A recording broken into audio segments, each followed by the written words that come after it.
I'm Ryan Dumlao. I'm the group product manager on Photoshop, specifically for Photoshop on mobile. The engineering team took a challenge and decided, can we put Photoshop somewhere else besides a desktop computer? So if any of you are familiar with Photoshop on the iPad, we had kind of a hybrid of what a touch interface would look like and Photoshop. So we still had a toolbar on the left, we had a layer stack on the right, but we left as much open space as possible to see the canvas. And we needed to do something similar on the iPhone because your screen is even smaller there and you're using your finger, so you have to touch everything. So at first we kind of just shrunk the iPad UI to what would be the iPhone shape. It didn't really jive with customers that were testing it out. And so we actually kind of took a wrecking ball to that phone UI and redid everything. So you see here in the UI, I don't have a toolbar anymore. My tools are actually all within the bottom here, and they're all organized by workflow. The whole bottom bar changes contextually to what can you do with that selection. And that's a big part of the philosophy we've thought about bringing Photoshop to the iPhone, is this idea of select and do. We're also trying to make it less complex, less cumbersome. That's really important too, because if I come and I've never seen Photoshop and I open my image and this is what I see, it's a lot more understandable what I can do next. If we look at,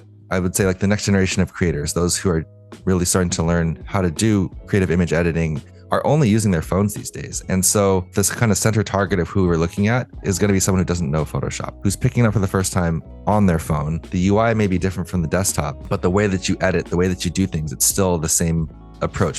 One of the things that's a little bit different, or possibly a lot different than the desktop app, is by default, adjustment layers are clipped to the selected layer below. Yes. Maybe the next month or the month or two release, we are going to add an option that will allow you to, when you add the adjustment layer, there'll be a little option here to clip it or not clip it. There's iterations we can make to this experience as we learn more, and we're going to keep doing that as we release every month. All the teams are listening very closely to users, so feedback is absolutely important, and I know you guys are working to get as much feedback as possible. We look at what we're hearing, where we're seeing people dropping out of the application because they got frustrated, or just directly telling us what's frustrating them or what new things they want to see. And we shift around the priorities of what we're doing based on that. We've got the forums on Adobe.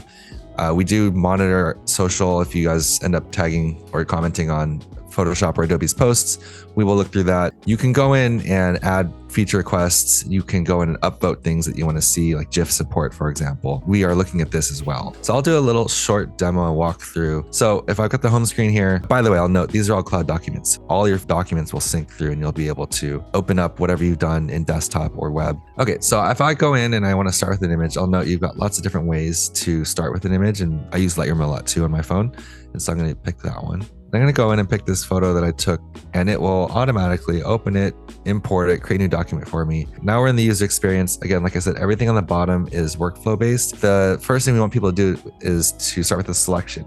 But the one we're really excited about is tap select. It'll look at all the things in the image and pick out all the things you think you might want to select. So I can go through this list of thumbnails here at the bottom, or I could actually just go on the canvas and just start tapping on things. Like, let's say I want to start selecting all these buses. I'll do a quick pinch out and that will recenter my canvas. Now you see everything on the bottom changes. And what do I want to do with this? So I'm going to actually try to add a lot of color to this photo since it's black and white. And to do that, I'm going to use a fill layer and I'll do a solid color fill. Let's make them a little bit green. I can also go to layer properties here on the left, and I'll have all the different options I can do with this layer. And in this case, I'm going to choose a different blend mode, like multiply, to make the buses all green. I'll just do this a little bit more, add some more color. This time I'll use quick select and try to select the parking spots. Now I'll do the same thing. I'll just add another color fill.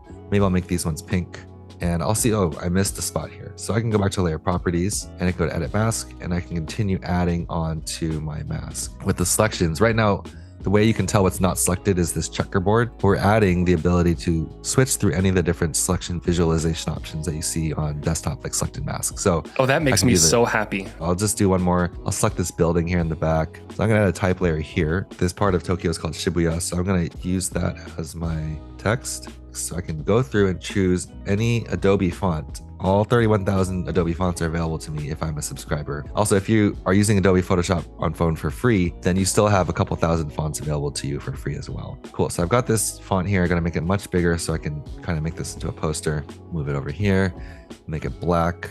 So I'm gonna go to adding an image, and I'm gonna add from Adobe stock. So I'll go to halftones. I like this pattern a lot, and it will automatically license it, download it, place it on the canvas for me without me having to do anything, and it's all for free. So what I want to do is take this pattern and fit it inside the text. So I've got the text layer selected.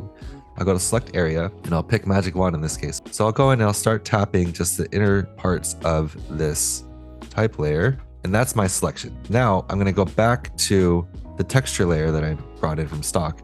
I'm going to use that mask off based on my selection. And now it looks like these are all this one big, cool, filled in text object, which I like this effect. I do this a lot. Yeah, and it was really interesting watching how quickly you were moving through some of those tools and techniques. And I think that's so important. You can do a lot very quickly on Photoshop and iPhone. The application itself will look and work the same, but you'll see little changes that'll hopefully make your life a little bit easier as you continue to work with the application. And we will see you all very soon.